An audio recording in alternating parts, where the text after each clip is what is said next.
Good morning everyone. நான் பிரணவோட அம்மா. இன்றைக்கி ஸ்கூல் ஜாயின் பண்ண நாள்லேருந்து எனக்கு ரொம்ப ஹாப்பியஸ்டான மொமெண்ட்டுன்னு சொல்லலாம்.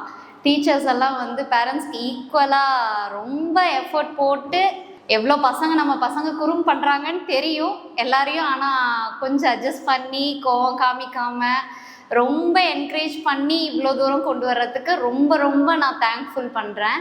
அட் த சேம் டைம் பார்த்திங்கன்னா இந்த மாதிரி ஆக்டிவிட்டீஸ் வைக்கிறதுனால நம்மளுக்கும் நம்ம குழந்தைங்களுக்கும் இருக்க ஒரு பாண்டிங் இன்னும் கொஞ்சம் அதிகமாகுது அப்படின்றது நான் கொஞ்சம் நம்புகிறேன். டீச்சர்ஸ்க்கு ரொம்ப ரொம்ப தேங்க் பண்ணுறேன். 4th ஸ்டாண்டர்டில் நான் பார்க்குற வரைக்கும் ஒவ்வொரு டீச்சர்ஸுமே எல்லோரும் ஒருத்தருக்கு ஒருத்தர் சலைச்சவங்க இல்லை அப்படின்றத நான் வந்ததுலேருந்து மானிட்டர் பண்ணிகிட்டே தான் இருக்கேன். எல்லாருமே ஸ்டூடெண்ட்ஸ்கிட்டையும் சரி பேரண்ட்ஸ்கிட்டையும் சரி ரொம்ப ஒரு பண்பாக நடந்துக்கிறாங்க. ரொம்ப ஹாப்பியாக இருக்குது எனக்கு. Thank you ma'am.